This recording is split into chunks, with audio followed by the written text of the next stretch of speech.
as I mentioned, we have the finding of the relics of Saint Stephen, the proto-martyr, whose account we've just heard today in the epistle. And I would like to speak about Alphonsus Liguori. His feast day was yesterday, August 2nd, but it's too much to just give a cursory passing note, so I'll speak about him at a later point. Today we will hear about the invention of Saint Stephen's relics, and that is how it is known in the church, the invention, which comes from the Latin word invenio, which means to come upon or to find. Venio is to come, and in, right, into or upon. So really that's what we should think of when we hear the word invention. It means somebody who's come upon something. They haven't created it, they've discovered it, right? They've found it because God put it there first. This is just a little etymological side note of that word invention. When we think of inventors and this and that in science, they're not doing anything except accomplishing the will of God. God made things to be found in this world, and God wants scientific advancement, and that's what we should think of when we hear of inventions. We just think, oh, somebody has come upon something, found something that God already put there. So it is in that sense that we talk about the invention of St. Stephen's relics. They were found through the intervention of God, as we will see. Now, as we know, St. Stephen was a holy deacon, ordained by the apostles themselves, with 7 others, and he was the very first public martyr for Christ, giving witness before the Jewish Sanhedrin, the priests, and speaking so powerfully of God that they stopped their ears and gnashed their teeth and were cut to the heart and took him out and stoned him and laid their garments at the feet of a young man named Saul, who actually does, in an indirect way, play a part in the finding of St. Stephen's relics. So what happened to St. Stephen's relics? What happened to his body?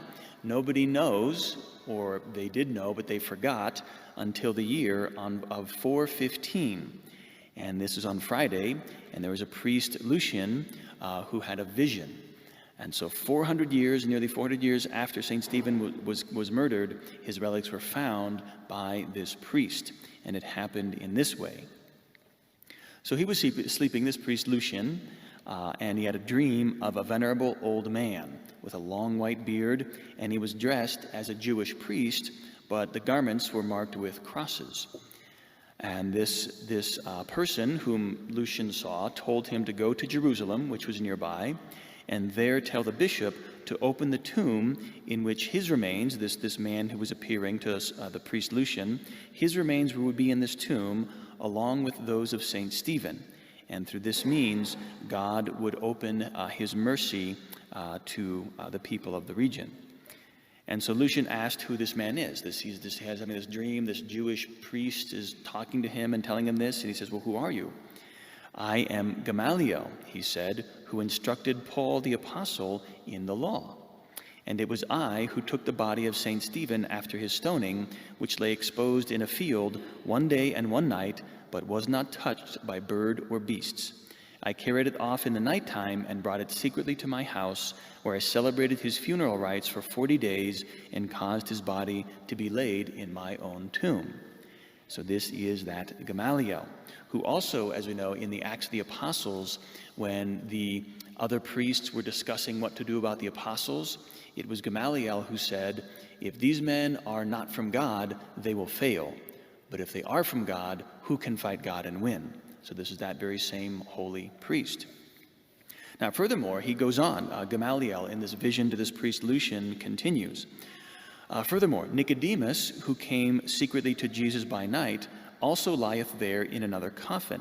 He was excommunicated by the Jews for following Christ and banished out of Jerusalem. Nicodemus was also the one who besought Pilate that Christ's body might be taken down. So, a very holy man. Whereupon I received Nicodemus, after being banished, into my house in the country, and there maintained him to the end of his life. After his death, I buried him honorably near Stephen. I likewise buried there my son Abibas, who died before 20 years. His body is in a third coffin, where I myself also was interred after my death. My wife Ethna and my eldest son Semelius were not willing to embrace the faith of Christ, and so were buried in another ground. A very interesting account of the personal life of Gamaliel. And we wouldn't know this if we didn't have the testimony coming down to us throughout the ages of history. This is our history. This is the truth. So all of this is related to this priest Lucian in a dream. And he's fearing to pass for an impostor if he was true credulous. And so he prayed that before going to the bishop of Jerusalem, if this vision was from God, it might return 2 more times. And so he began to fast on bread and water. So the next week, the next Friday, Gamaliel appears to Lucian again and commands him to go to the bishop of Jerusalem. And as a sign of the relics that he would find, Gamaliel showed Lucian 3 baskets of roses, 2 baskets of white roses, 1 basket of red roses. The white roses represented Gamaliel and his son Abibas. The red roses represented Saint Stephen. Gamaliel told Lucian exactly where he would find the sarcophagus in the tomb and who would be in each one. And then, having said this, he disappeared. So Lucian continues his fasting and decides he's going to wait for the 3rd and final vision. And so the following Friday came at the same time as twice before, and Gamaliel appeared once again, and this time upbraided him and threatened him for neglect, adding that the drought, which then afflicted the world, would be removed only by his obedience, going to the bishop of Jerusalem, telling him about this tomb, and discovering the relics. So Lucian, being now terrified, promised that he would wait no longer. So the very next day, Lucian goes to the bishop of Jerusalem and relates the entire story. The bishop believed Lucian and told him that when he had discovered the relics, to let him know, and he would come immediately. So they both, Lucian and the bishop, surmised there was a heap of stones in an abandoned field, and this had been the subject of legends or rumors, and they said, it's probably under there, go to this heap of stones, and there you're going to find the relics. So as Lucian is nearing this place in the field to find the relics, he was met by a monk who stopped him and said, you're never going to find them here. And Gamaliel says, Lucian says, what are you talking about? And the monk says, Gamaliel appeared to me also in a dream.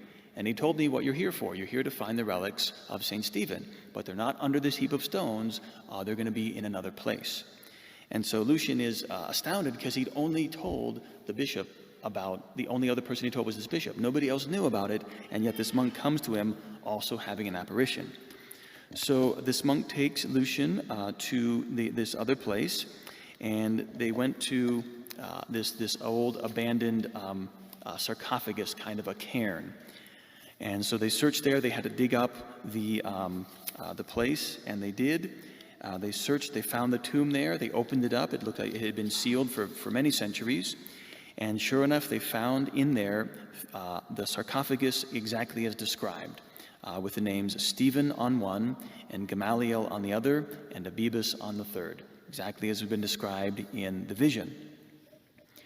So the bishop was informed, and he came right away with a great crowd following him. And they pulled the sarcophagus out, and upon the opening of St. Stephen's sarcophagus, the earth shook, and there came out of the sarcophagus such an agreeable odor that people said they had never smelled anything like it before. And among the people assembled, 73 were healed of various illnesses and diseases on the spot.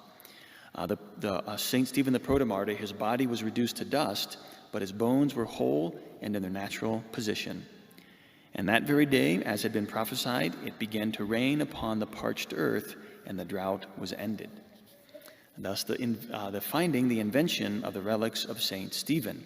And this was later on, these relics would be transferred to Jerusalem, the church at Jerusalem, and that was 26 December when that occurred, and so that became the Feast of St. Stephen, as we know, after Christmas. So these are the legends of our faith, and they are not fables. Right? They are not legends. We don't hear about these in part because the church has just lost her idea of the importance of the past, that we do receive truth and wisdom from the past and not the other way around. That is the problem. It's been said. Father Ripperger, who has his apostolate nearby, just up north in Greeley, Father Ripperger observed that you could say that the modern Catholic, or even the modernist Catholic, we interpret the past in light of the present. Well, here's what everybody said for 15, 16, 19 centuries before us. How do we interpret what they said in light of Vatican II? Here's what Vatican II says, and this is the truth. And if you don't agree with Vatican II, well, you're wrong. That's the modernist attitude. The traditional, the proper Catholic attitude is, look, this is what was said for 1900 years. If you're going to say this in a new council, whether it's Vatican II or anything, you had better agree with what was said for 1900 years. That is how it works. That is the truth. And for 1900 years, these saints, these relics have been venerated, these legends have been told, these stories have been related to our children. That is what we need to be doing. Not embarrassed about the past because, we foolishly believe these legends that aren't true. It's the other way around. We are inventing for ourselves fables and stories in the modern church. We've lost the connection with our past. We need to return to it. And that is what's going to bring, we could say, the rain of God's mercy, the rain of God's grace upon a parched earth, an earth that is undergoing a spiritual drought.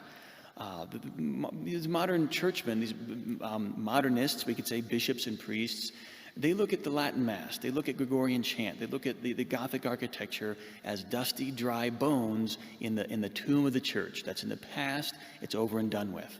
But it is these very dry bones of music and architecture and legends and stories of the saints and doctrines that is exactly what is going to renew the church and bring sanctity into the world. That is what we need these days more than ever. So let us pray. Let us say our daily prayers and ask for the intercession of St. Stephen, St. Gamaliel, and of St. Paul, right? St. Paul himself, who was there when they stoned St. Stephen. He consented to it, and he himself was martyred later on. And I said St. Paul would feature into this. I believe it was he who sent Gamaliel to be there with St. Stephen. St. Paul's like, Gamaliel, will you please go appear to St. Stephen, have him find your bones? I feel really bad for being there when they killed him. So this is like the saints' way of being friends with each other and with interceding for each other. And if they do that with each other, they can do that with us. They want to get to know us. We should want to get to know them. Let's know these stories and pray for their intercessions.